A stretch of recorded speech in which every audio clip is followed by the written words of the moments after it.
Do you feel pressured to follow your passion when it comes to your career choices? Today's summary offers a compelling alternative perspective on finding meaningful work and building a fulfilling career.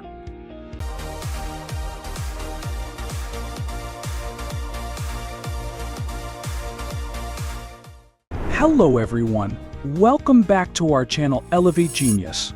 Today we're diving into Cal Newport's groundbreaking book, So Good They Can't Ignore You. This book challenges the conventional wisdom of follow your passion and instead offers a compelling argument for why developing rare and valuable skills is the real key to building a fulfilling career. So let's get started.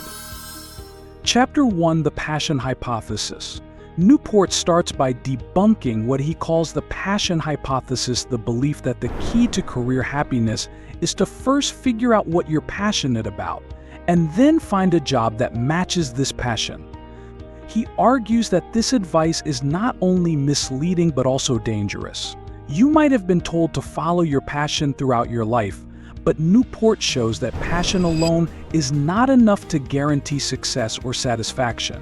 Consider Steve Jobs, often cited as a prime example of someone who followed his passion.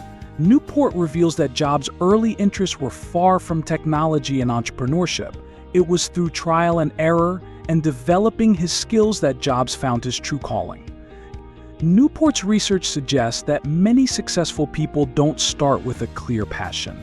Instead, they built their passion by getting good at something valuable. So if you're feeling lost because you haven't found your passion, don't worry, you're not alone, and Newport has a different approach that might just work better for you. Before we cover that, let's look at an approach we'd love you to take.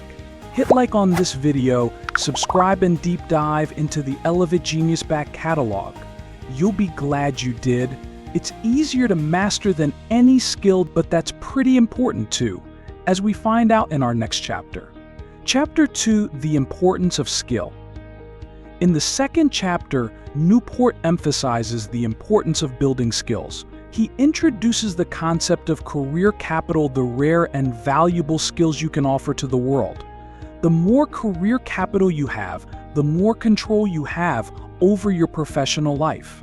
Newport uses examples from various fields to illustrate how individuals who focus on acquiring and honing their skills tend to find more career satisfaction.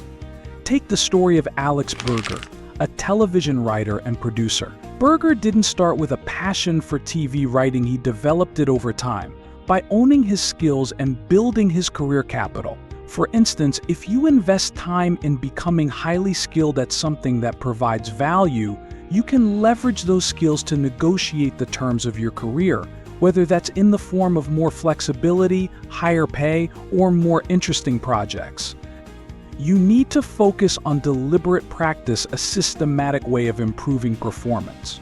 This involves setting specific goals, obtaining immediate feedback, and concentrating on technique as much as the outcome.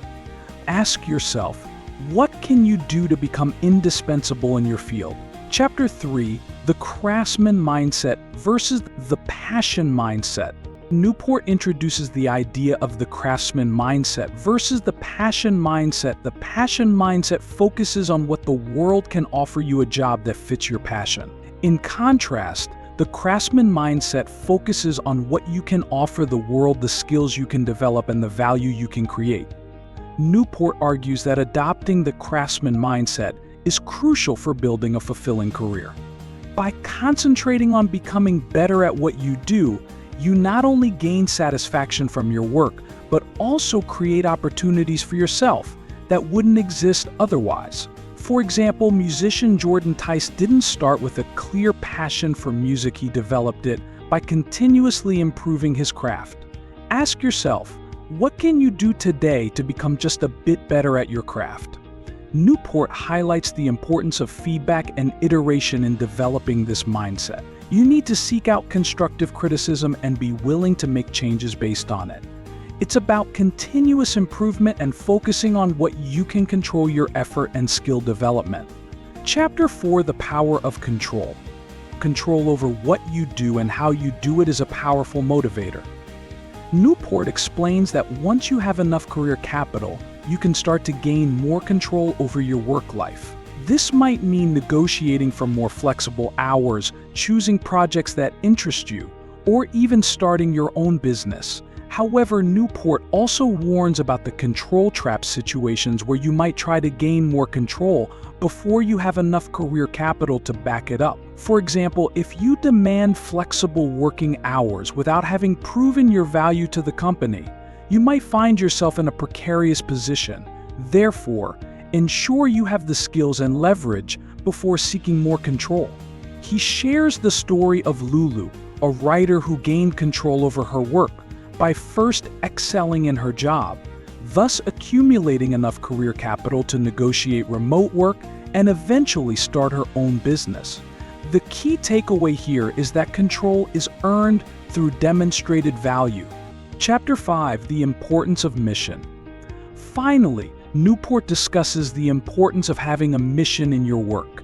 A mission is a unifying goal that gives your work purpose and direction. To discover your mission, you need to explore the adjacent possible the space just beyond the cutting edge of your field, where innovation happens. Newport suggests that having a mission can make your work feel more meaningful and keep you motivated. To succeed in this, you must stay attuned to the latest developments in your field and be willing to take risks. He shares the example of Pardis Seibid, a computational biologist whose mission-driven work in genetics has led to groundbreaking discoveries. Newport suggests that once you identify a mission, you should approach it with a small bets strategy, trying out small projects to see what works and iterating based on feedback. He also emphasizes the importance of little bets, small, low-risk actions to test your ideas and gather feedback. This iterative approach helps you refine your mission and find the best way to achieve it. Conclusion: Cal Newport's So Good They Can't Ignore You offers a refreshing and practical approach to career success. Instead of searching for your passion, focus on building rare and valuable skills. Adopt the Craftsman mindset, accumulate career capital, gain control over your work, and pursue a mission that excites you. Remember, it's not about finding the perfect job from the start, but about investing in yourself and your skills to create opportunities and build a career that's both satisfying and rewarding. And most importantly, in everything you do, remember to learn, motivate, and inspire.